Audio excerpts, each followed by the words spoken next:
Hi there. Welcome back, everyone, to Cast Iron Wednesday, where once again a whole bunch of YouTube cooking channels get together and do some stuff with cast iron cookware, and that's exactly what we are doing here tonight. As the title of this video mentions, we are building ourselves a lye tank. This is kind of like a temporary lye tank, as I'll tell you in a moment or so. But the first step of this is actually pretty easy, in that we start out with a nice bucket and water. One thing already is that you actually have to consider that the bucket is the right kind of material. There are some kinds of plastic that will actually dissolve if lye is poured into them. And as far as I can tell, these Home Depot buckets are not those kind of pans. This thing should work just fine, and the lye should not affect this, which is good. And that's a good way to start out, I think.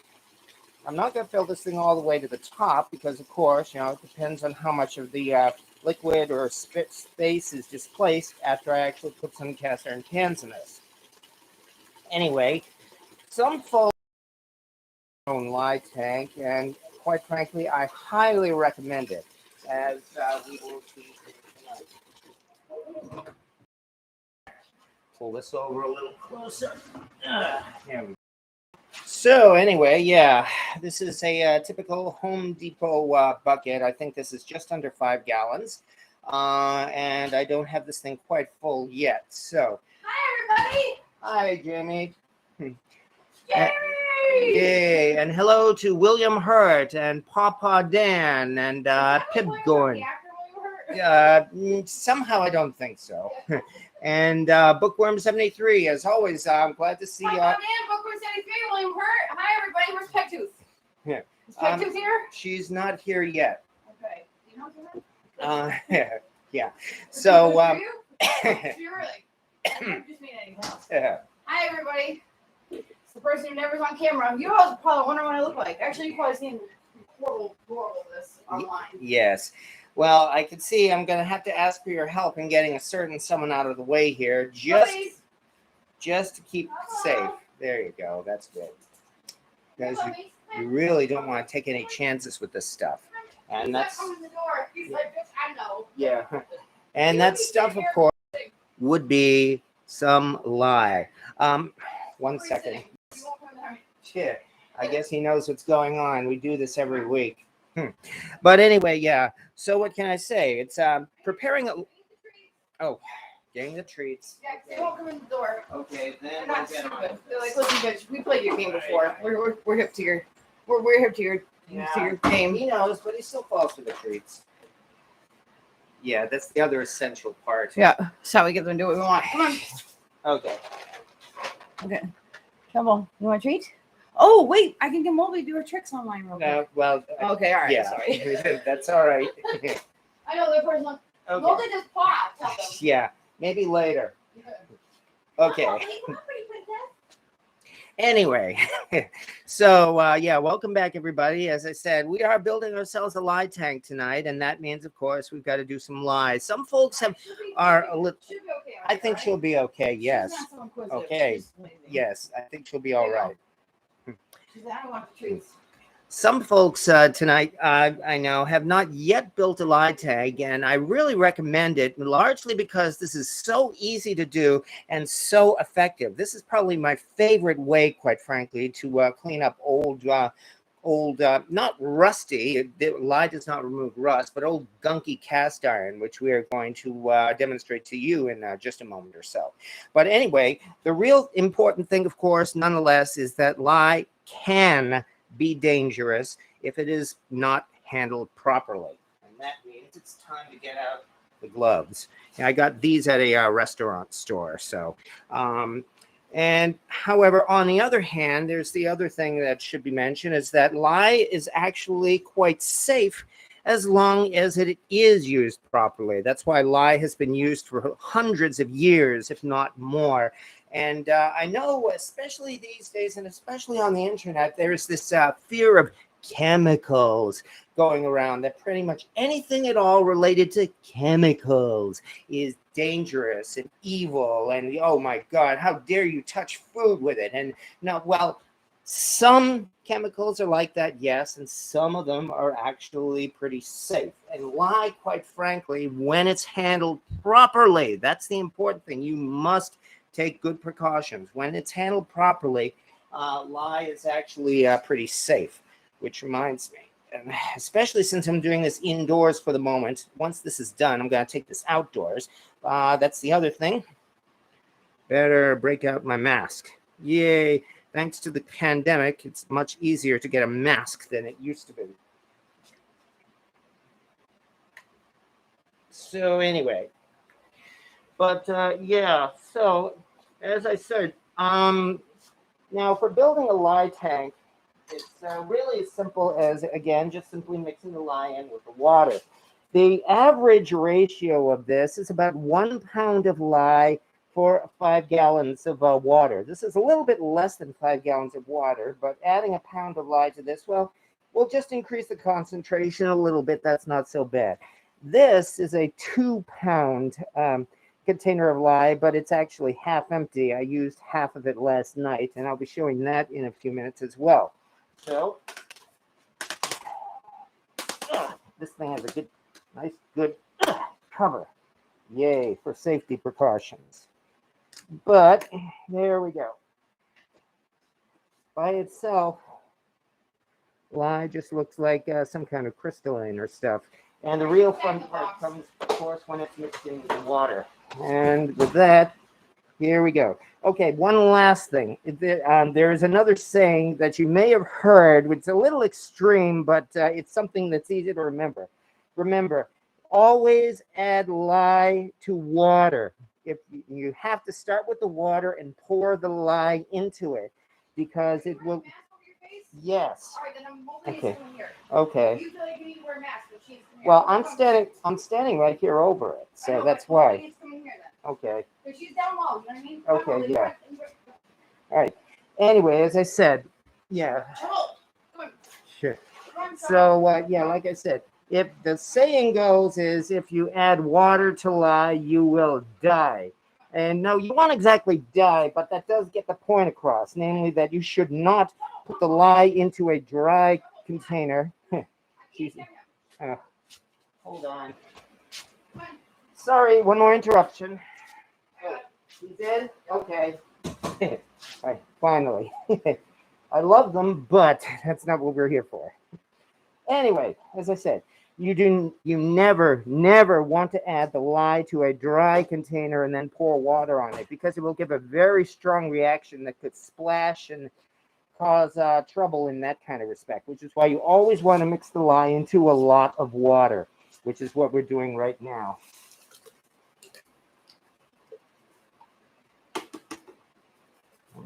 Is that it? I could have sworn I did more than that. Boy, that sure doesn't seem like a pound of that, does it? Okay, well, just to be sure, fortunately I got another one here. I think I'll throw in. I must have mismeasured it last night, but nonetheless, let's get the rest of this stuff in here right now.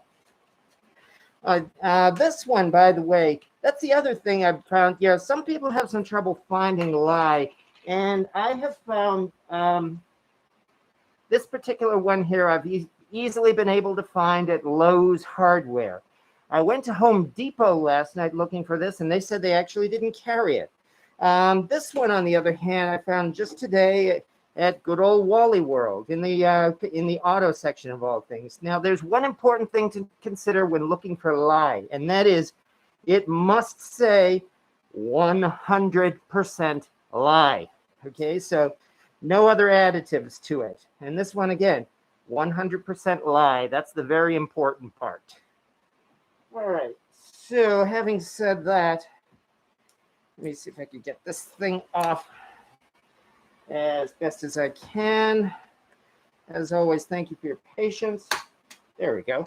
You want me to do it? And yeah, this is, I mean, as I said, the average ratio is about 1 pound of lye for 5 gallons of water, but it does not have to be exact. I mean, this is decent stuff. It's been around for a long time. I think that's the wrong cap. But fortunately, it's not exact. You don't have to like measure it with a measuring cup with the lake. You know, an approximation will work just fine. So anyway, we've got our lye in there, mixed it in with the water. Ooh, it's making a nice hissing sound right now. And I can actually feel the heat, or that might even be just from the hot water. So anyway, and notice again, I'm using a mask. I am using these heavy-duty gloves. I think they're latex gloves. I actually forget, but I do remember when I bought these things, I made sure that they're the kind that will work okay with lye. I got these at a restaurant store. And the cats are now in the room with Jamie. So all things considered, we're doing our best to play it safe. And again, once I'm done with this, I'm going to take this outside. So, but it's really as simple as that. And also one other thing, lye is water soluble. This stuff will wash off easily. So I'm just going to put this thing in the sink and we're going to wash that off nice. And now, let's see. David Holiday, same with acids. Add acid to water to dilute, never acid to water. Well, yeah, I think I know what you mean. You recommend something more than socks, like a man. Oh, okay. Tractor Supply carries lye in powder form. Yeah, that's what this stuff was, too. 36 years of 12-hour shift work. Oh, boy. Now retired. Get eye protection. Yes, very, very good point. Eye protection. Fortunately, now that you say that, let me put my glasses back on. All right, there you go. But yes, eye protection. You must be careful. I mean, yeah, here I am taking all these precautions and saying once again that lye is safe. That's because in the long term, lye is safe. You know, once this stuff has cleaned up this cast iron, we'll be able to clean the iron off, and it will be just fine. There will not be some kind of dangerous long-term chemical residue on this. And now let's play with some cast iron here, shall we? The first thing is, actually, I think this is the first thing. I think this will fit. Check this one out. This is, well, okay. I was at a flea market about a month or so ago, and I actually had Jamie's son was there with me, and he came across this and suggested I get it. So sure looks like a nice little cauldron, doesn't it? It's obviously painted over, so that's why it's going into lye, and it's going to soak, oh, I don't know, for a month or more until everything is all off. This thing here does not have a gate mark on the bottom, so this is actually pretty new. But even so, it's nice, and yeah, I'm definitely looking forward to using this once it's all cleaned up and seasoned. Or at worst, it might even just be for decoration. Anyway, in we go. And now for some other fun stuff. Let's see. You know, I haven't even been hunting for cast iron very hard this year, and yet I've managed to find a few good scores as well. Let's start with this one. I showed this one off a couple of weeks ago as well. This is an Unmarked Wagner, in fact. This is a cover to a Wagner double fryer. I found this one at an antique store in New Bedford, Massachusetts for $5. And they just called it an old cast iron pan because they had no idea what it was. Here's where having a little bit of knowledge certainly helps, because as I mentioned, this is a cover to a Wagner chicken fryer. So this is the first thing that we're going to be cleaning up. Yeah, once everything's in there, I'll just cover the rest of it with the water. Next up, this is another fun one. And funny enough, this is another Wagner. Check this one out, folks. This is yet another flea market score. I've been to a lot of flea markets this year, and I haven't really gone to too many antique malls.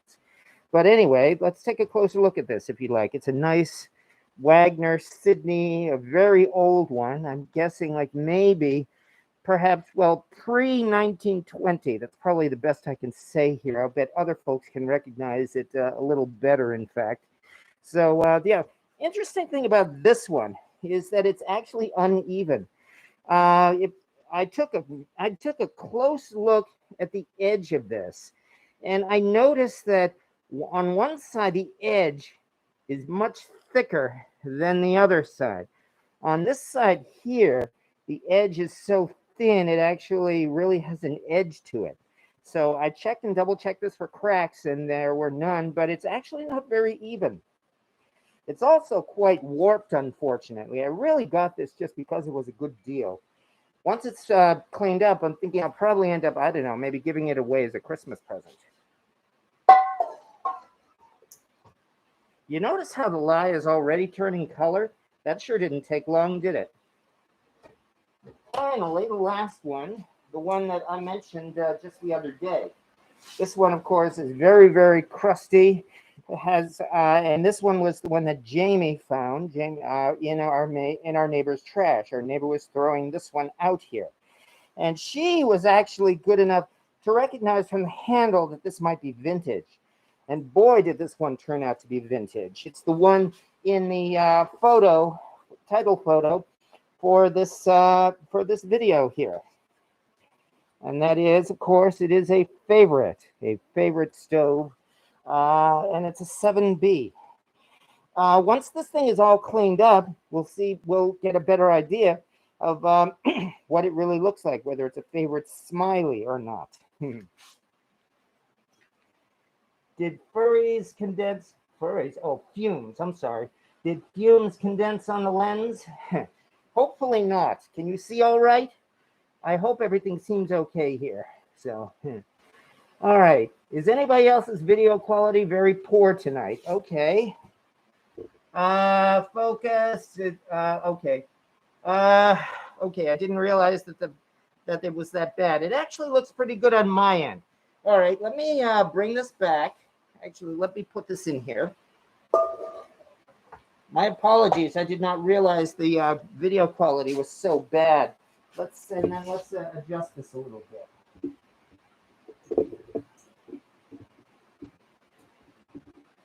There we go. Let's see.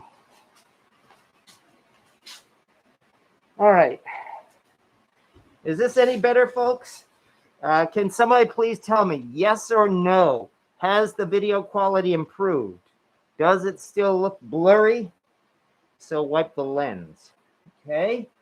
All right, let me wipe the lens as well, just to be sure. Sorry for the trouble.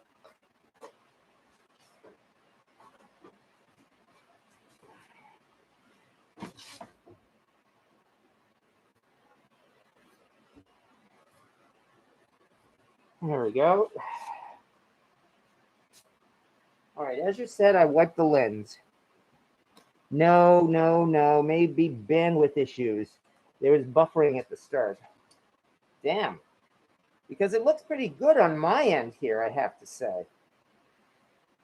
All right. Let's see. How else can we improve this? I've learned the hard way that if I unplug this thing, I'm going to have to disrupt the whole feed. So it's signal, okay? So it's signal. Let's make sure that this thing is plugged in okay. As far as I can tell, I've got a good feed here. I'm very sorry about this. And Wandering Sand says, looks clear. Yeah, as I said, it looks okay on my end. That's why I was surprised to hear that. It's really low resolution here. Okay. All right, let's try doing a reboot of my router. Hopefully we'll still be live, but hopefully we'll get a better feed after this. Give me 1 second, folks. Sorry for the delay.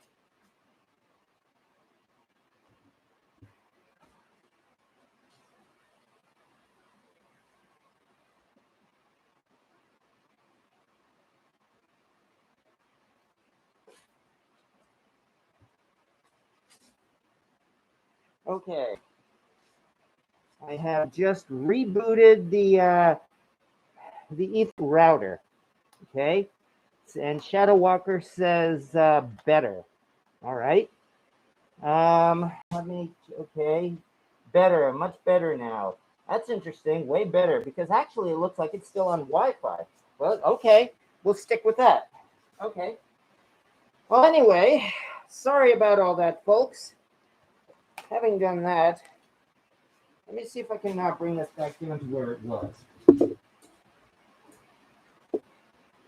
Okay. So anyway. All right, well, that's good. Again, my apologies for all the trouble, but you notice how the liquid has already turned black here. So let me carefully do this. Okay. Let me bring this over, and we will put in some more water to fill this up and completely cover up the rest of the iron.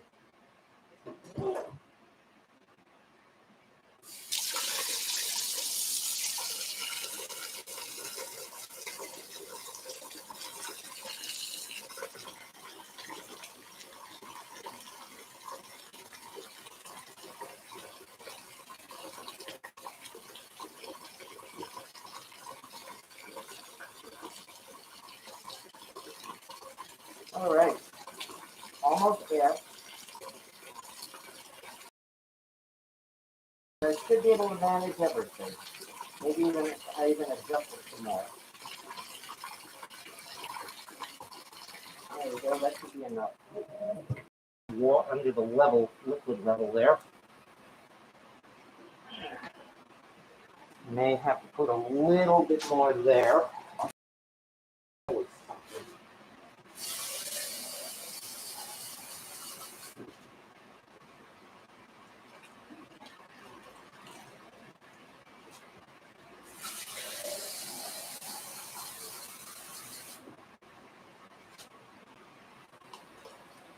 This is about as high as I can get it. There we go. Now, to be safe, here comes the lid.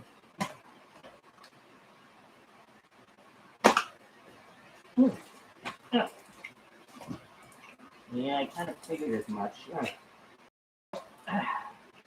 Good thing I took the cats away. Move this out of the way carefully. And I've got a bit of a spill to clean up.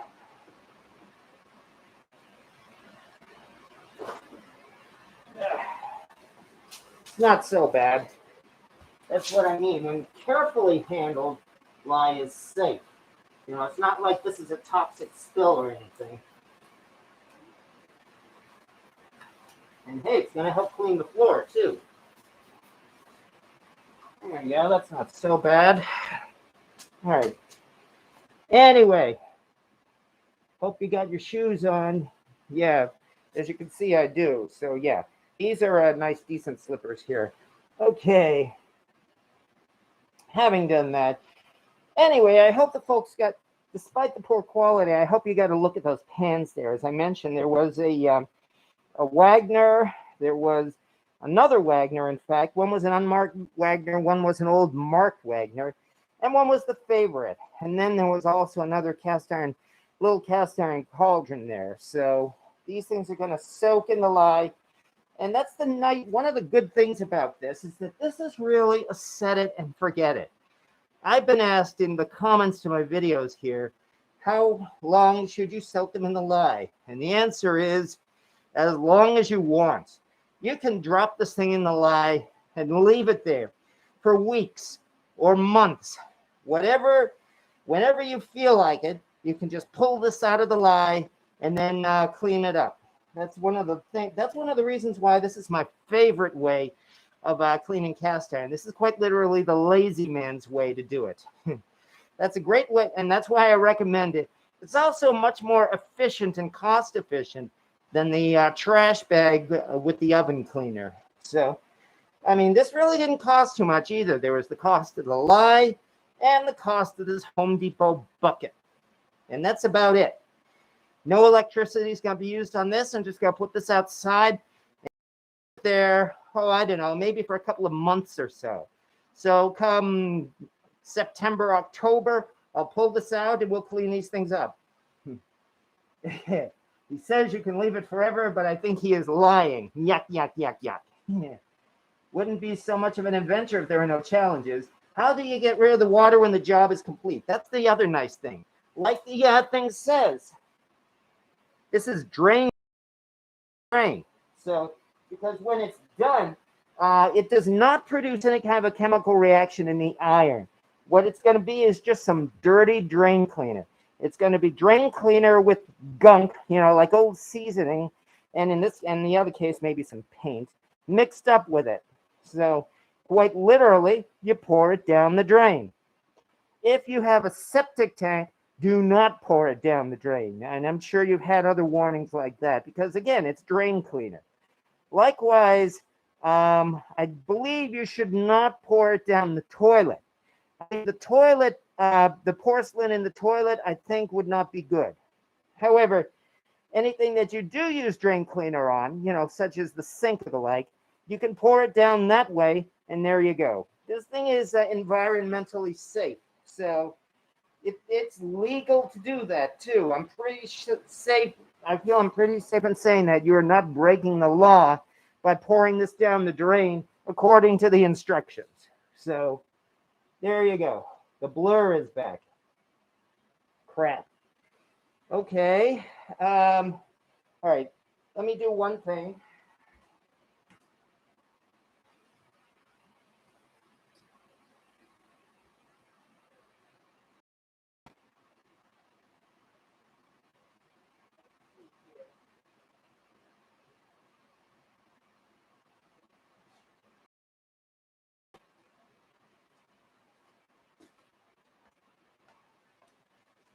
All right, I've just improved the Ethernet feed, I hope. Okay, so having said that, let's go.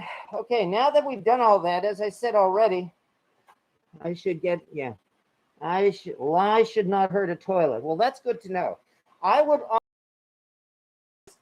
Don't take my absolute word for it. I will say I am not a professional at this. I know enough to be dangerous. I may very well hurt myself if I'm not careful. So no, don't use my word as absolute law. I hope some of this advice is useful, but you may want to back research if you don't feel comfortable with it. Having said that, it's safe. The sewer system has much worse to deal with. Oh, I don't doubt it. Having said that, thank you for your patience. The video is not over. I'll be back in just a minute. I just got to get this outside. Ugh, holy crap. Ugh. Oh, boy. Oh, boy. I am opening the door right now. Thank you. Yeah? All right. Hi, everybody. So for some time filler, how is everybody? How are we doing tonight? Oh, you don't see my feet. Let's see, what can we look at? Should we show? Oh, did he show you guys the favorite pan that I found in the recycling bin for him? He was psyched. And then there's some emerald pan too. So hey, maybe we'll hold a giveaway and give away the emerald pan. That might be a good idea. Would you guys be interested in a giveaway? Use it, please. Eric, you know what I was thinking? Yeah. The emerald pan, maybe we can clean up July. Take and maybe do a giveaway. We could do that. Yeah, that's a good idea. Would you guys want to do a giveaway? Would you guys be interested in it? I have a few other things that to give away.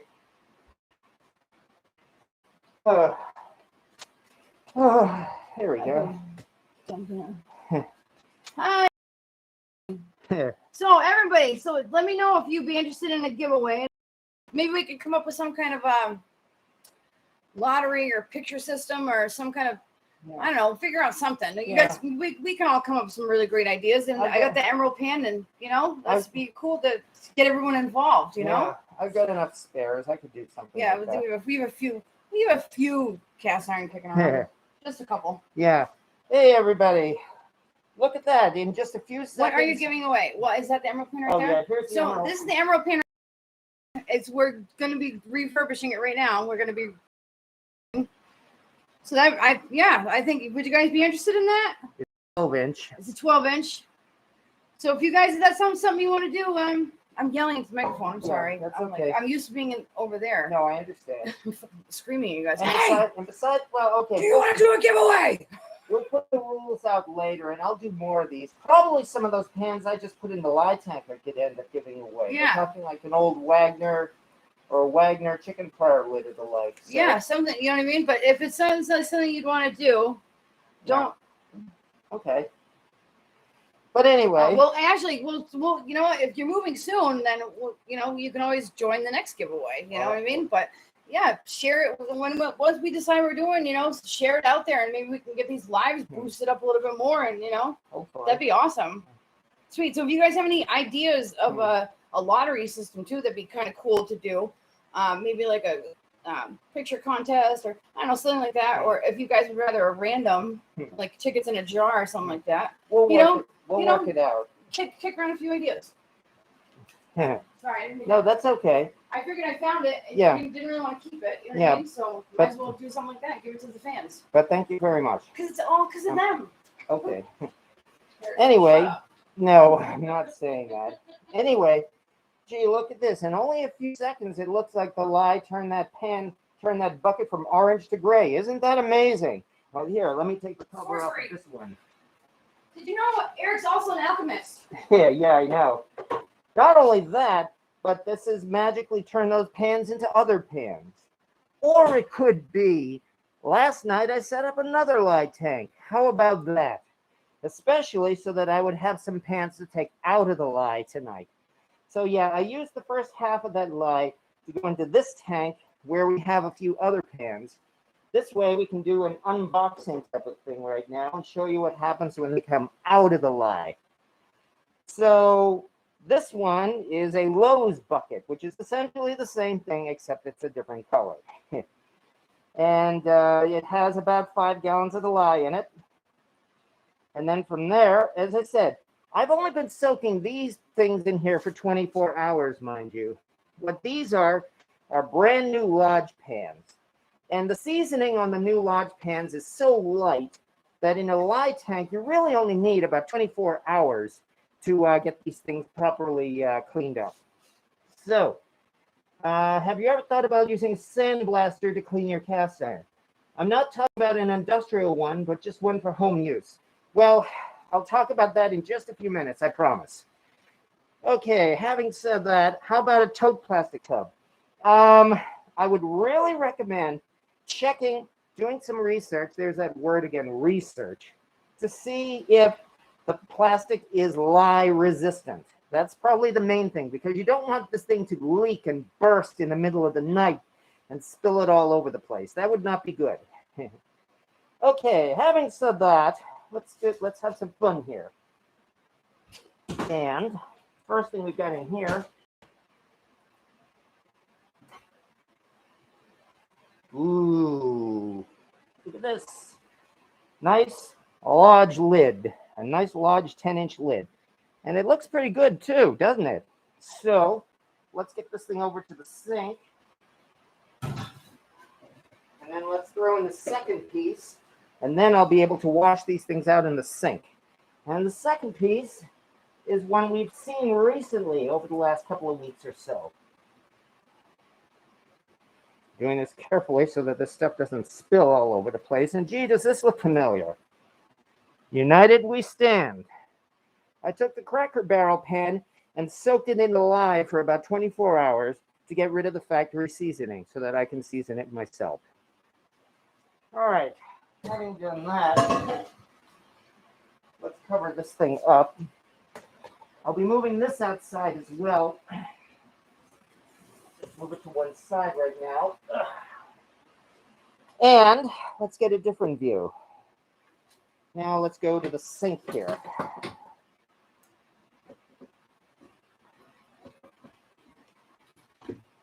There we go.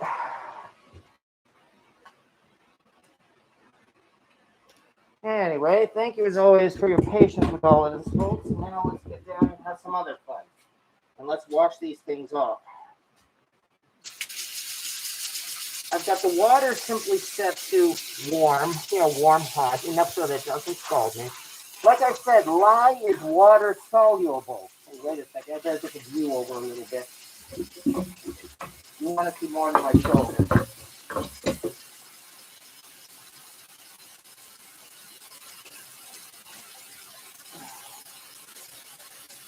There you go, that's better. Lye is water soluble, as I said. So really all this thing requires is just a nice scrubbing at this point. So let's do the other thing that we're not supposed to do and put soap on cast iron.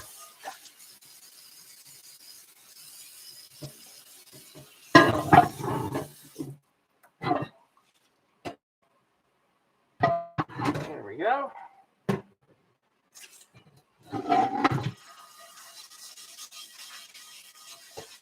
As I said, this thing was only in the lye for about 24 hours too. So this is coming off very nicely.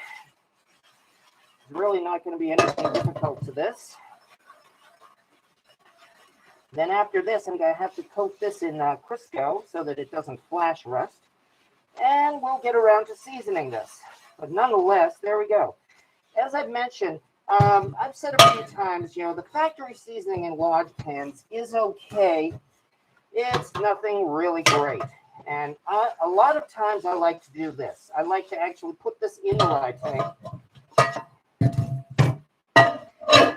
and strip off the factory seasoning and season it myself. Because I like to think that home seasoning will do a better job than the factory. There's nothing wrong with the factory seasoning. Yes, you can take a lodge pan right up from the store and start cooking with it right away. In fact, that's what they recommend. And I don't object to that. Why should I? I'm not a professional. But still, point is, as I said, lodge seasoning is okay, but if you do it yourself, it could be better. So, why be satisfied with it? There we go. Now we can get all of this. Ooh, I'm so warm I've got to change it to cooler water.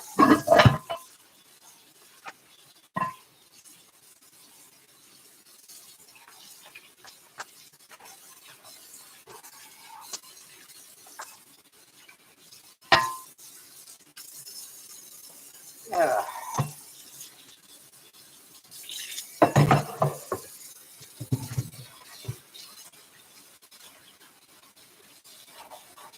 This has got a nice silvery color to it. I like that.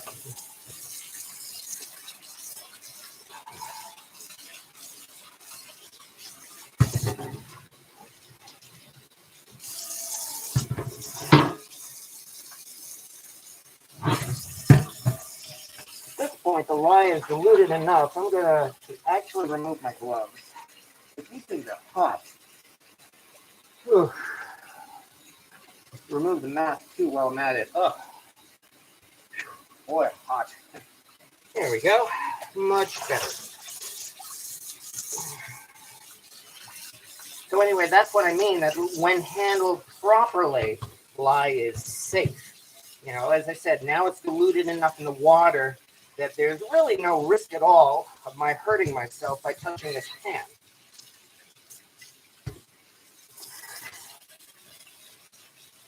Which is why lye is actually one of my favorite chemicals for cleaning cast iron. As I said, because it's water soluble, it is not going to be, as I said, there are not going to be dangerous chemicals in the pores and cracks of this cast iron pan.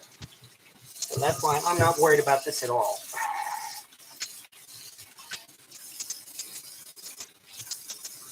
And anyway, even if there is, it'll be so minuscule that it really won't matter, because there's another famous saying used in, especially when it comes to things like chemicals and chemistry and food and the like, and that saying is, the dose makes the poison.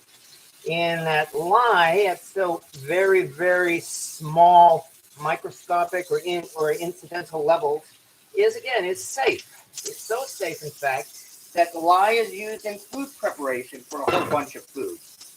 Things like pretzels or lutefisk. Let me check here. Sure, 3 is good. At Wally Mart. Okay, good. No comments about the feed then, so I guess the feed is still doing okay. That's good. All right, now let's dry these things off and quickly get them coated.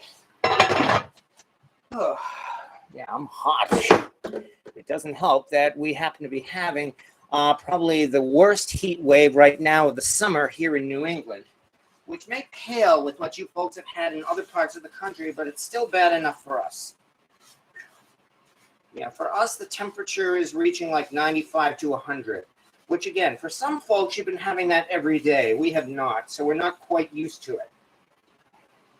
So it's enough for us. Anyway, there we go. We got ourselves a nice lodge lid here. An unmarked lodge lid is really hard to tell from the date here. I mean, that would mean it could be anywhere up to maybe the 1980s. I think they were producing the unmarked lids even as late as the 1990s. Although this still has a 10 1/4 in number 8 size. So I would hazard a guess it could be anywhere from, especially with this unusual shape handle here. There we go.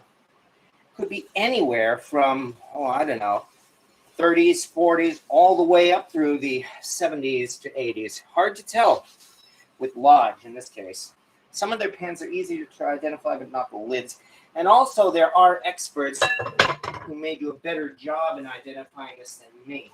Let me step out of the way for the moment.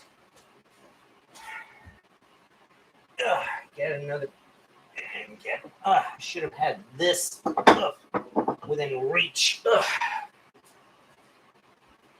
And that would be this little container of Crisco that, as I mentioned, I keep especially for seasoning and greasing my pans. We'll just give this a nice good coating. Since I'm not actually seasoning this at this point, I'm really doing this more to keep it rust-free than anything else. Give it a coating to prevent oxidation. So it's okay to have a thick coating on it because I'm going to wipe it down before I actually season it in the oven. As I said, this should help to prevent flash rust, which so many people know about and is oh so much fun. All right. So anyway, here's a nice top to this lid. And now for the bottom.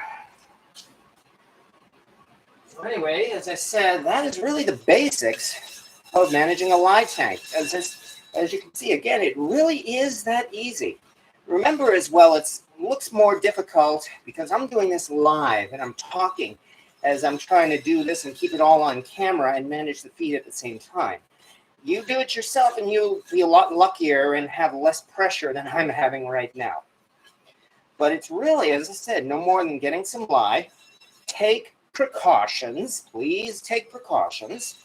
And then once you've made some precautions with like a mask and a heavy gloves and keeping the pets away, then all you really have to do, and use a lye-resistant tank, which is not hard.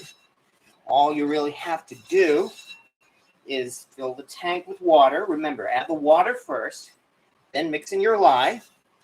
Then you drop in your pans, and you set them and forget them. And then, weeks or months later, whenever it's convenient for you,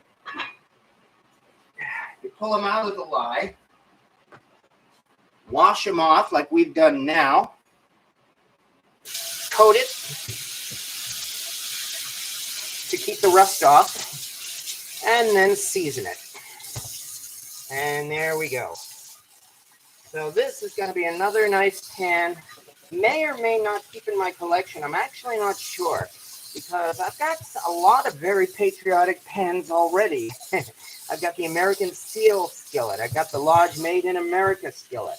I've got the Paul Revere skillet, which I like because of my American heritage. I've got the Buffalo Nickel skillet. After all that, I'm not sure. Maybe next year, perhaps on Memorial Day or something, maybe I'll do a lottery and for this one as well. Because as I said, I really don't like having collectors. I would prefer to have users.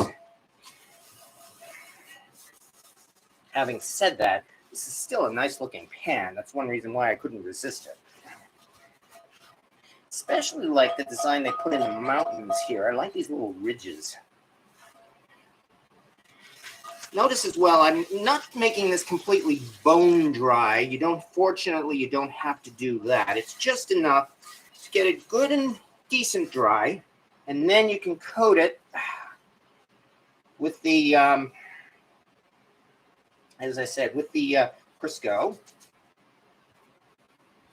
Phew, it's still warm here. Let me get rid of some of this excess liquid.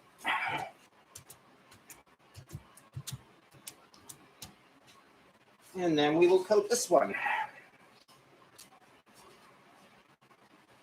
Anyway. And once that's done, I'll be able to settle down and actually do some talking. So, and that's when everybody's going to leave. Even so, I hope this has made the evening worth it. It has for me. I appreciate, as always, everybody who has taken the time to watch. Because if this does inspire somebody to go out and build themselves a lye tank, good. That's really kind of like part of the whole point of this, to inspire folks to try it themselves. Because it's work, but it's fun work. At least for me it is. And I'm enjoying this. Great stress reliever too. I'm going to sleep well tonight. There we go. Make sure to get every nook and cranny of this, including the handle. Let's do one more vigorous scrub of all these little crevices here.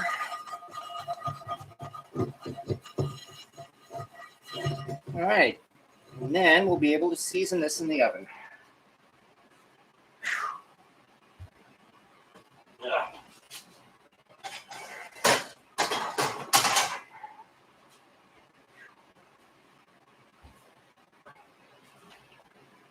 Yeah, I'm sorry for sweating so much, folks, but like I said, we're having something of a heat wave here. So there is an air conditioner in here, but still, this is really...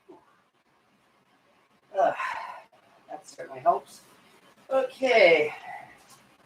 Now that we've done all that... Oh yeah, that other lye tank, right now it's covered, so that should keep the fumes out, or at least keep them down. Enough for me to finish this. And then we will on it. All right.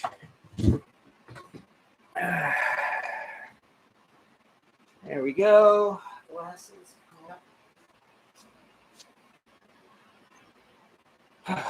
Oh, I can see. All right. Thank you as always. Now what do we have here? We have lye is also used to make hominy and lutefisk. Yes, it is. Lutefisk. Yeah, I've seen it enough times. I've actually never tried it. It seems to be of European heritage. The best I could say is look it up. Hominy, bagels, and pretzels. Well, at least we know what bagels and pretzels are. But yeah, after all that, you dip it in food-grade lye, and then just very quickly, and that helps to give it both color and taste. So, no pressure. Thank you very much. How much vinegar is needed in 5 gallons to kill lye? It's been a few years since I looked that up. My understanding is the vinegar, it's not necessarily a 1-to-1 ratio, but I think it's maybe 1/2 to 2/3 of it. So that if you had maybe about 2.5 gallons of lye, vinegar, you could completely neutralize 5 gallons of lye. Fortunately, as I mentioned, lye is drain cleaner. So really, fortunately, you cannot pour it down the drain, or dilute it and then pour it down the drain if you prefer. So depends on how strong. Can anybody see anything? Are you guys having trouble again? It's hard, video not clear. Yes, I can, a little blurry, but okay. Again, it says live here. I'm not seeing any indication of any problems. All right, well then, let's try this.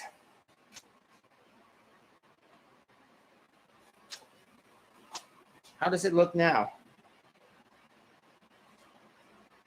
How does it look, folks? I very much apologize for the poor quality of the video. I'm not getting any indication here on my end that there's a problem with the video, and I'm very sorry for that. I very much apologize for that. This is Norwegian. I have never tasted it because I've smelt it. Well, that tells us a lot, doesn't it? Looks like I may have to re-grease that lid. Let me bring that one back here.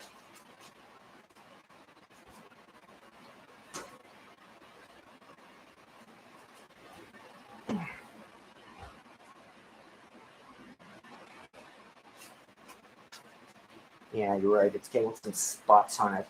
So we got to give it a nice thick coating here. And be careful with this. Well, not too careful. Not like with the lye. At least I'm not going to burn myself. But, whoops, let's do it here. Because I think you'd rather see this than just my boring face. So,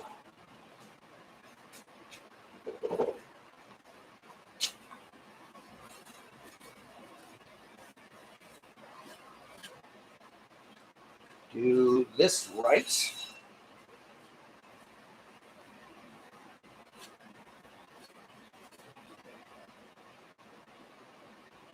Yeah, that's one thing a lot of people say. These little spikes, these little basting spikes on the lid can be a real pain to completely season, and I can understand why.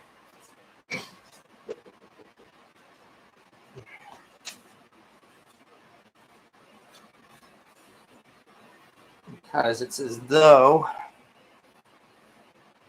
you have to cover each and every one of these silly little things. In the long run, it'll be worth it, but in the short run, yeah, annoying. I'm just doing my best. That's all I can ever do. Oy. Anyway, I'm going to get a lot of use out of this lid, so that is a plus, at least. This damn thing, right? There we go. That's a little better now.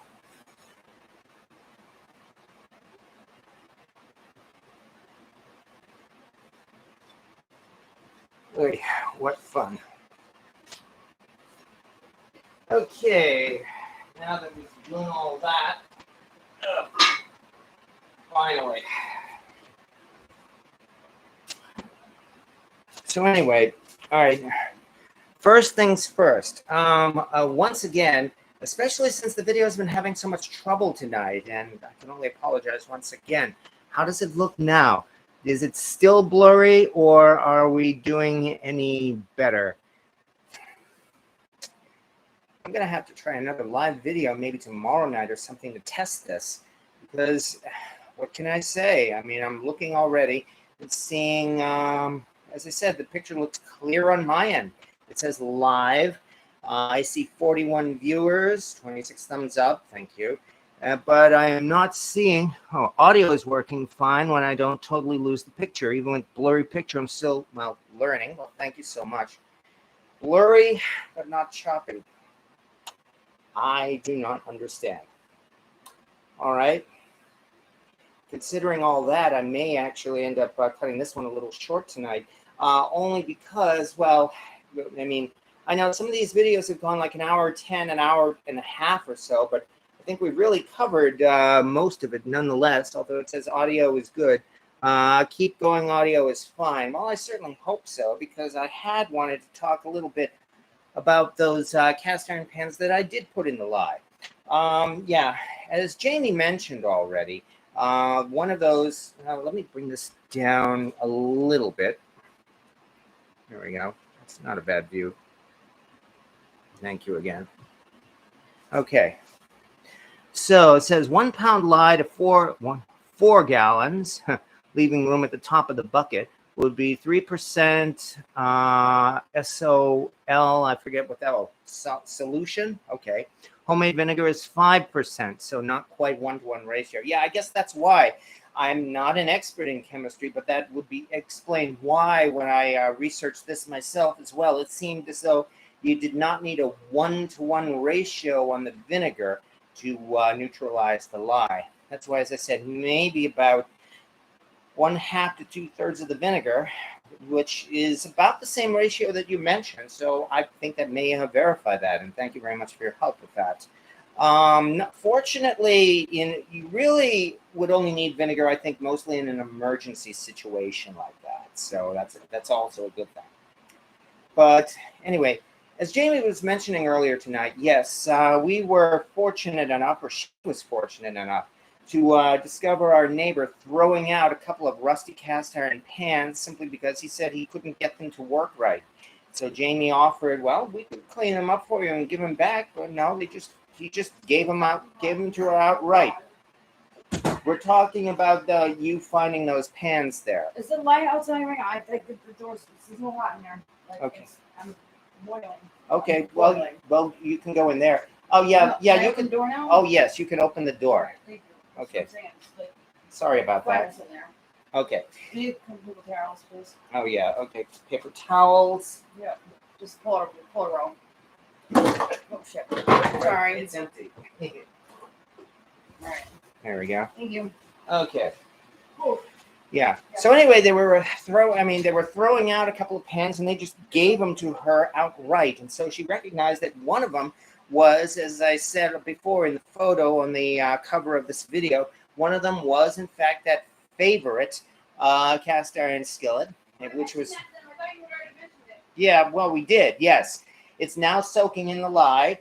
And I'm going to leave it there. We could leave it there for a month or two. It actually doesn't matter because I guess that's the point, is that the lye does not react with the iron. And that's why it's safe to leave the iron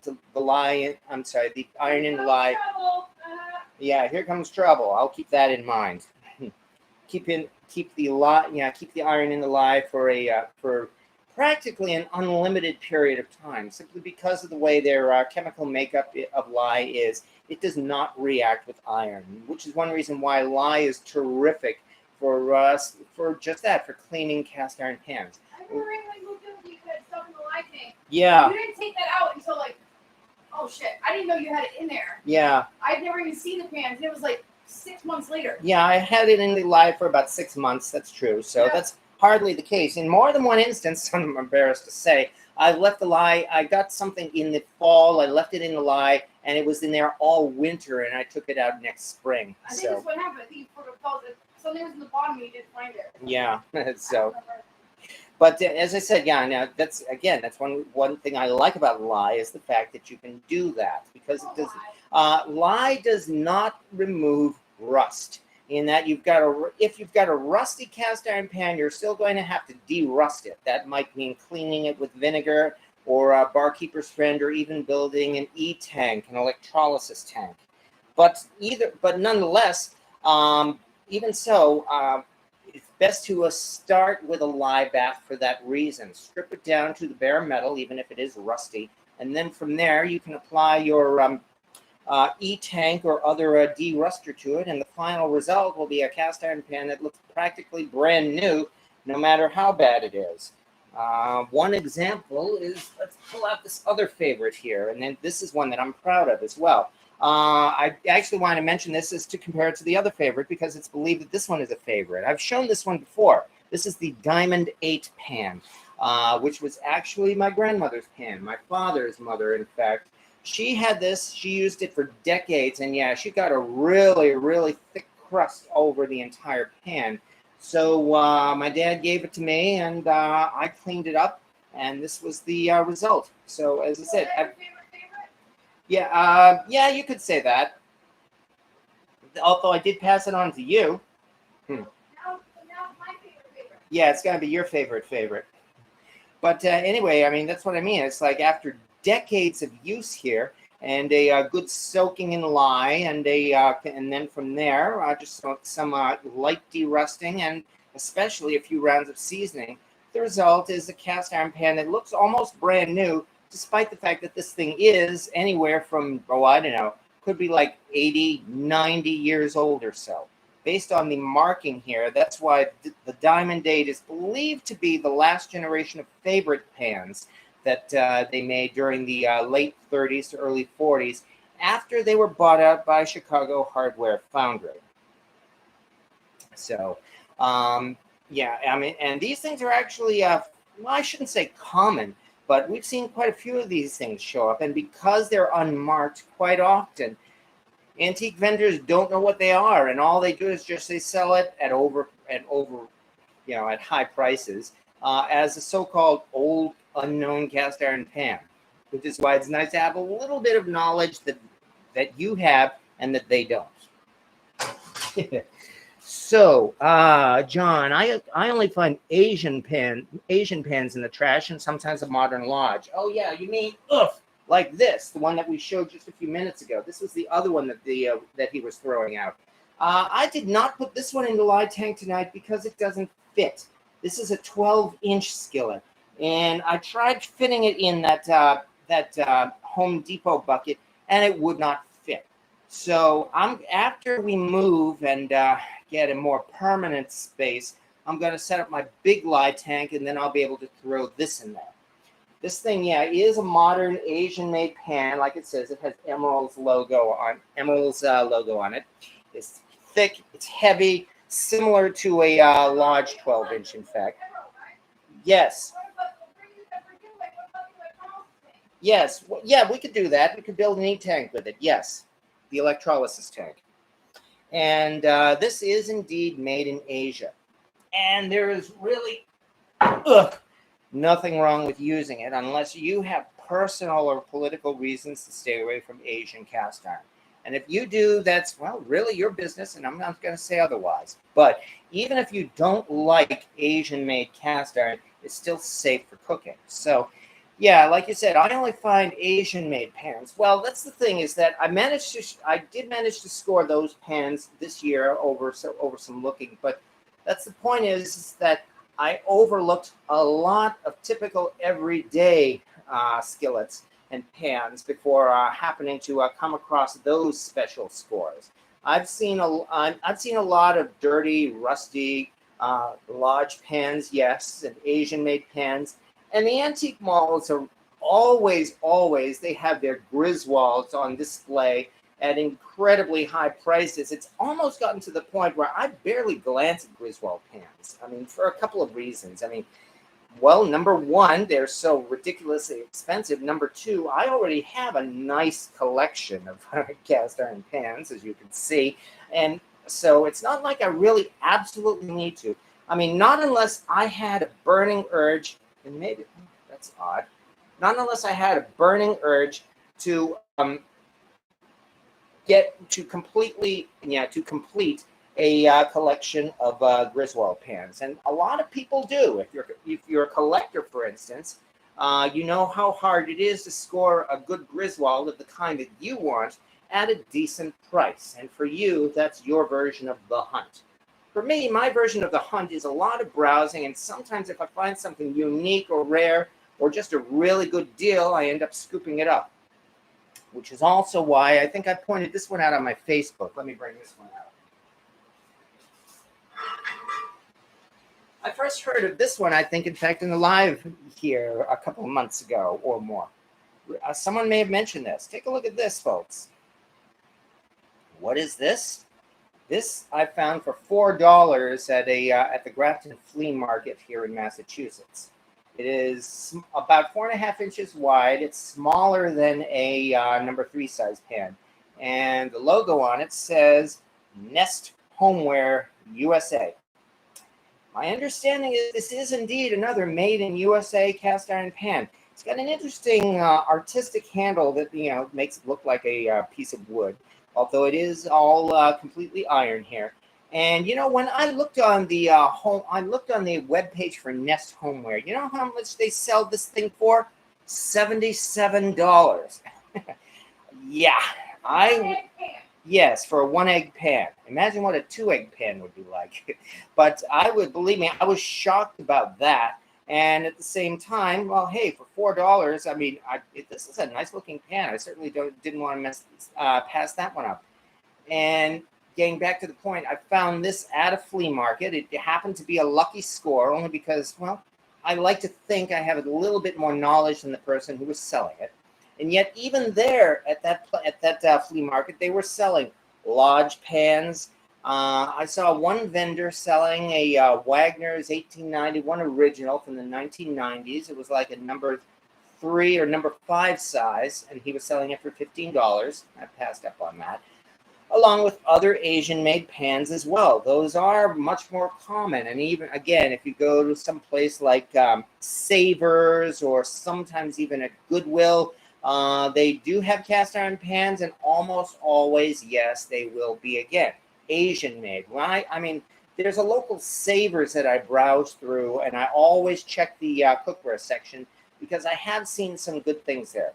Usually what I see at Savers might be an Asian-made oval pan, you know, the so-called fajita skillet, or a pan like that emerald there, or usually selling at Savers, they usually sell a few of those Walmart tiny cookie skillets that you see selling every year at Christmas.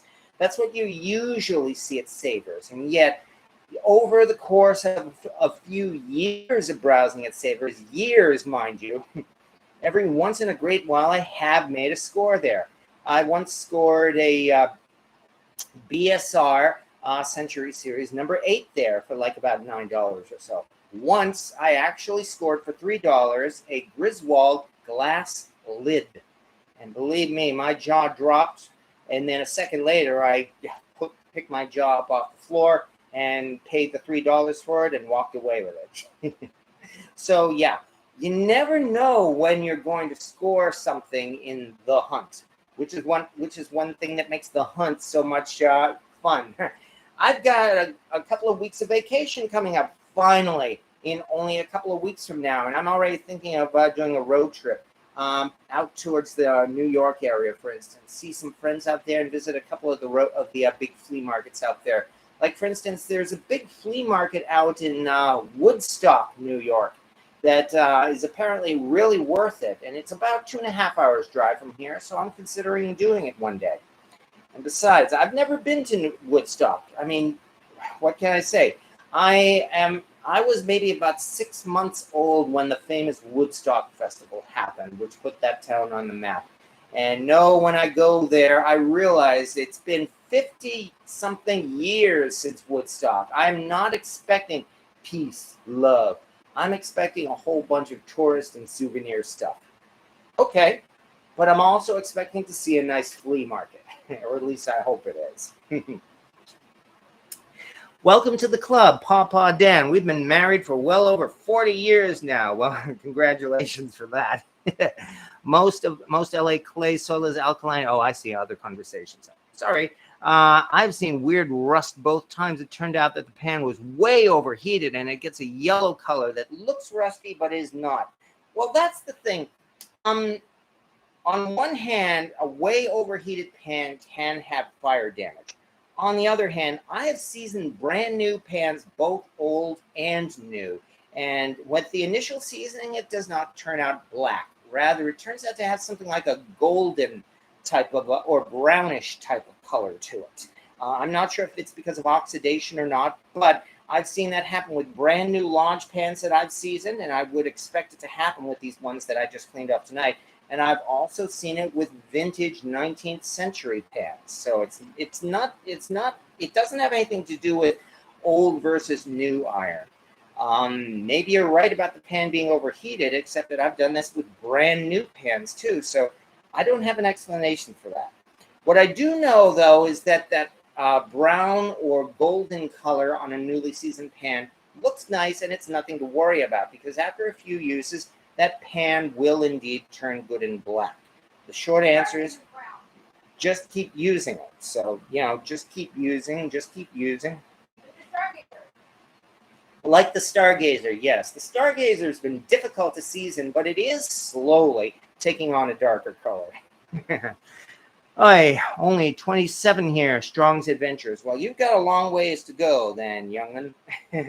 Oh boy, I feel old now when I can actually say a guy who's 27 years old. My God, I started the job I'm working at the year you were born. Now I feel old. I agree. I'm talking about pans that are stripped and have a weird patch and that's discolored, rusty but isn't. That might be fire damage or heat damage. That can certainly happen, yes. And if you look on YouTube, my channel and other channels as well, for pans that have been damaged by fire, you will see it. I still have at least one fire damaged pan in that pile over on the corner. I'm not going to go looking for it now. That is, in fact, an old Wagner that's been fire damaged, and it's warped to the point where the whole pan is very slightly bent. So, and yes, it's so badly damaged that it is quite nearly impossible to properly season. I've tried it, and yet it does not look seasoned at all. So that's probably what happened in your case then. So, years will begin to fly now. Oh, boy, is that ever the truth. But anyway, nonetheless, unless I guess you have any other questions, though, in regards really to the subject of tonight. You know, as I mentioned before, we built ourselves a lye tank, actually 2 lye tanks, as you can see, as you saw. One of them is still sitting there at my feet, but it's covered. That's why I'm talking here without my mask on. And I'm about to take that thing and set it outside anyway. I should probably see if I could drop a couple of pans in it. So, I mean, since it is a lye tank, I mean, let's get some use out of it, shall we? The question was asked above. Thank you. How do you kill lye to be able to pour it safely outside? In my case, I usually don't, because the lye has already been heavily diluted into water. As somebody already was kind enough to do the math a few minutes ago, and thank you very much for your help with that. The heavily diluted lye, 1 pound of lye in about 4 gallons or so of water, he estimated it came to about maybe 3% solution or soluble, or I don't even know my chemistry, but nonetheless, that's not very strong, maybe 3%. It's strong enough to be hazardous, which is why, again, I have to handle it with gloves and a mask and everything like that. But I would say it would be safe enough to pour outside for the simple reason is that, again, it's drain cleaner. Namely that it's not going to damage the environment. It's meant to be poured down the drain. And as somebody said already, if you're in the city, the sewage system takes a lot worse than that. So that, as far as killing the lye in that way, I mean, if you really feel you have to dilute it even more, well, get yourself a gallon jug of vinegar at Walmart and mix that in with the lye, and then you may feel safe pouring it out. Might I suggest that? Thank you very much for pointing out that question. Were there any others, if I may say so? Sorry if you already answered, Chanel Hudson. What about pits in the pan? I had a beautiful pan for over 5 years, but had to leave the house suddenly. When I came back weeks later after washing, it had some pits. Wow. After only... I can only guess that those pits, well, are we talking about an enamel pan or a bare cast iron pan? If it was a bare cast iron pan, I might actually think those pits may have been there already, especially if it's an older pan. Because pits, it's not easy to damage a cast iron pan. It can be done, but it's not easy.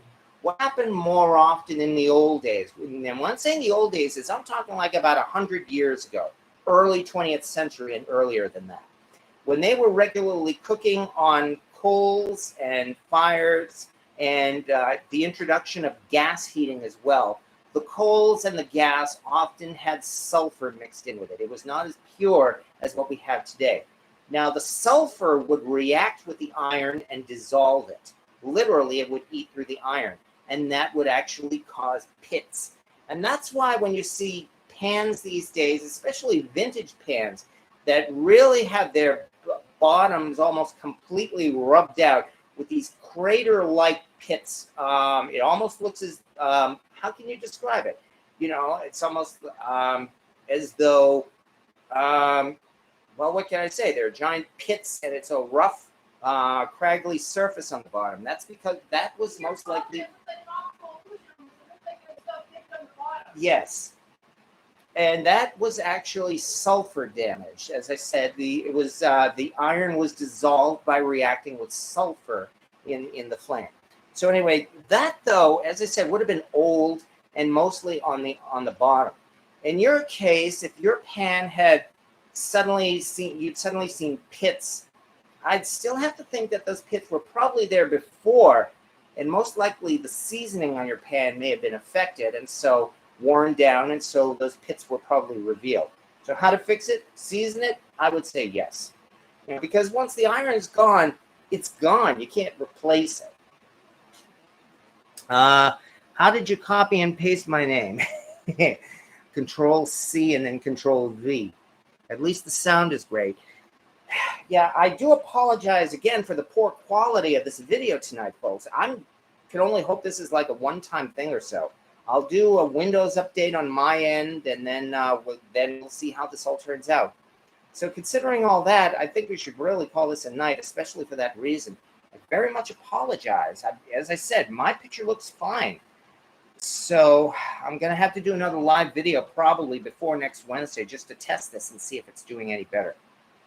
But even so, don't use vinegar to neutralize lye. Google it. Okay, yeah, do some research. There we go. Do your research. You know how much I hate that phrase? Well, okay, do your research and get some verifiable sources. How about that?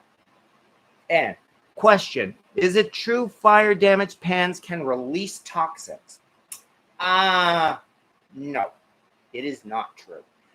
Because while fire damage has in fact affected the metal of the pan, it's warped and cracked, and it has that reddish coloring, there has not been any kind of new chemical reaction that has transformed the iron into some other chemical or element.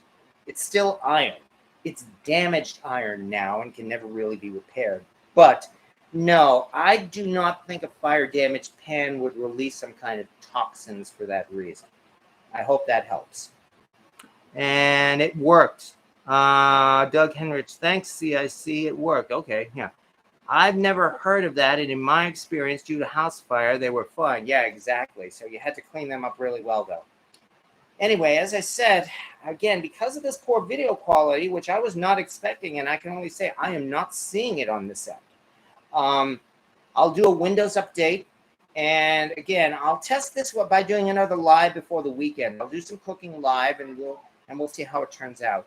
I'm sorry about that. I can only apologize for that, folks. But well, we will continue and see if it's any better then. I'm gonna open it on my phone real quick to see how the video quality. Okay, Jamie's opening the live up on her phone to see what the video quality looks like. Strong's Adventures, I have to run, y'all. Have a good night. Well, yeah, best of luck to you. I've heard somewhere that it did change the chemical structure. Well, no, not the chemical structure. Iron is an element. It's not a chemical. Iron is just that. It's iron. Oh, yeah, here, it's really pixelated. It really is? Yeah. Oh, I'm sorry to hear that. Okay, then that means we are canceling this then. It's been an hour and 18 minutes now anyway, so thank you very much for putting up with it. I'm sorry about this, folks, very much. I will do what I can to repair this so that next week it will look better. I'm very sorry for the trouble, but let's call this a night. And thank you very much for watching, everybody. Hey, everybody. Even so, we'll be back. See you all next Wednesday. Have a good evening.